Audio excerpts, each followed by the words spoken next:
청소년부 친구들 반갑습니다. 우리 예수님을 묵상하는 이 고난주가 벌써 5일차에 우리가 돌입했고 내일이면 마무리가 돼요. 우리가 이 말씀을 읽을 때 예수님께서 당하신 고난과 고통이 우리가 얼마나 큰 사랑으로 다가올 수 있는지 같이 묵상하는 시간으로 또 삼았으면 좋겠네요. 우리 오늘 말씀은 바로 서퍼링이라는 고통이죠. 고통받으신 이 예수님에 대해서 같이 한 번 더 말씀을 보도록 할 거예요. 그래서 마태복음 27장 35절에서 46절까지 약간 긴 말씀이지만 예수님의 고난과 이 십자가 사건을 우리가 다시 한번 그 현장에 우리가 있다고 생각하고 한번 들었으면 좋겠습니다. 우리 말씀 먼저 보고 올게요.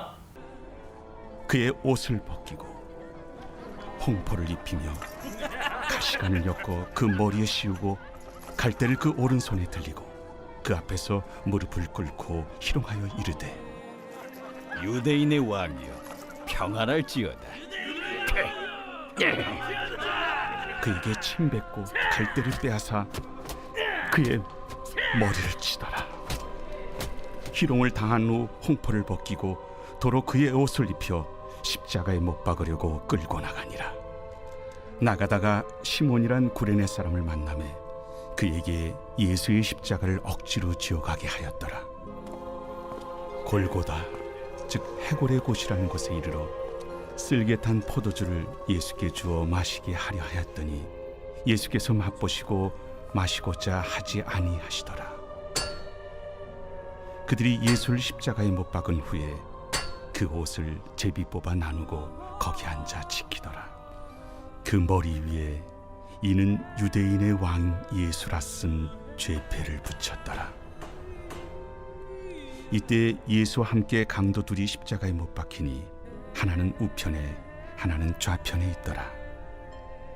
지나가는 자들은 자기 머리를 흔들며 예수를 모욕하여 성전을 헐고 사흘에 짓는 자여, 네가 만일 하나님의 아들이거든 자기를 구원하고 십자가에서 내려오라. 그와 같이 대제사장들도 서기관들과 장로들과 함께 희롱하여 그가 남은 구원하였으되 자기는 구원할 수 없도다. 그가 이스라엘의 왕이로다. 지금 십자가에서 내려올지어다.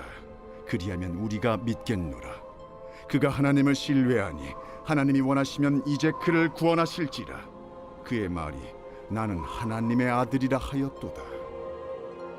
함께 십자가에 못 박힌 강도들도 이와 같이 욕하더라. 자, 우리 말씀 가운데서 예수님께서 나의 하나님 어찌하여 나를 버리셨습니까? 라는 여구를 하고 정말 힘들고 그 아픔이 나타내지는 이런 말이 있죠. 그래서 우리가 제목처럼 나온 대로 고통과 고난에 처하신 예수님의 모습을 우리가 볼 수 있습니다. 마태는 이 마태복음이잖아요. 마태는 예수님께서 이 십자가 형벌을 받으시는 장면을 그들이 예수를 십자가에 못 박은 후에라고 간단하게 사실 기록하고 있는데 아마도 이 당시 사람이라면, 당시 그 시대에 살고 있던 사람이라면 십자가 처형에 대해서 사실 모를 리가 없기 때문이죠. 마태 기록에서 강조점은 예수님께서 느끼셨을 이런 육체적인 고통, 막 찔리고 채찍질을 당하고 이런 육체적 고통이 아니라 예수님을 향한 사람들의 조롱에 있습니다. 십자가는 사실 모든 사람들이 볼 수 있는, 우리도 골고다 언덕이라고 하죠. 그 언덕에 항상 세워졌기 때문에 많은 사람들이 예수님을, 왜냐하면 예수님이 그 십자가 벌을 받는 사람은 정말 조롱당해도 싼 최악의 범죄자만 섰기 때문에 당연히 조롱하고 희롱했다는 거죠. 그리고 모욕했을 것입니다. 그러나 예수님은 자신을 향한 모든 희롱과 모욕을 참으셨습니다.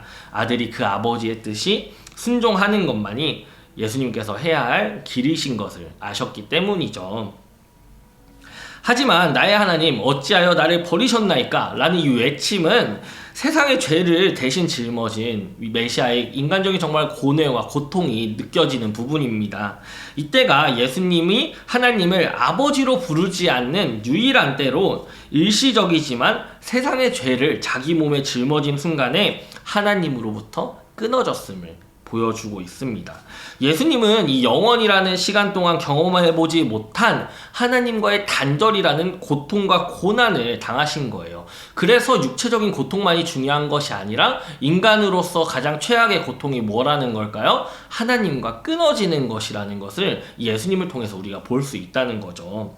그래서 여러분 이 십자가상 우리 성금요일이라고 불리는 이 시간 여러분들께서도 예수님께서 우리를 위해 죽으신 육체적 고통만을 생각하는 것이 아니라 내가 대신 죽으려고 하는 이 사람들이 나에게 조롱하는 것들, 그리고 나의 아버지이자 하나님인 그 하나님과의 관계가 끊어졌을 때 한 번도 그런 경험이 없었던 예수님의 삶 가운데 일어났을 두려움과 고통이 있었을 거라는 거예요. 여러분들, 그래서 우리가 이것들을 생각하면서 우리 역시도 예수님과의 관계가 끊어져서는 안 됨을 기억하는 그런 시간이 되었으면 좋겠습니다. 그래서 오늘 질문은 간단해요. 나에게 예수님의 고난과 대속의 죽으심은 어떤 의미인가요? 우리 성금요일 시간 여러분들 같이 예수님의 고난과 죽음이 나에게 어떤 의미인지를 생각해보고 우리 답변할 수 있는 그런 시간이 되었으면 좋겠습니다. 우리 전사님 기도하고 우리 내일 만나도록 할게요. 하나님 아버지, 우리 이 시간 예수님의 고난과 고통 그리고 하나님과의 단절을 경험한 예수님의 외침에 대해서 우리가 들었고 배웠습니다. 주님, 나 역시도 하나님과 그렇게 끊어져 있는데도 외치지 않고 이 세상에 몸을 맡기고 살아갔던 수많은 순간들이 있는데, 그럴 때에 하나님을 찾을 수 있는 이 예수님의 외침을 나도 느끼고 경험할 수 있도록 도와주세요. 예수님의 이름으로 기도했습니다. 아멘. 우리 이제 건강하게, 여러분들 일주일 벌써 우리 학교 가는 날은 다 끝났죠. 우리 주말 잘 보내고, 주말 우리 아침에도 영상이 똑같이 올라올 거예요. 내일 잘 참여하고 우리 일요일날 부활주일 기쁨의 예배로 함께 만나도록 하겠습니다. 안녕.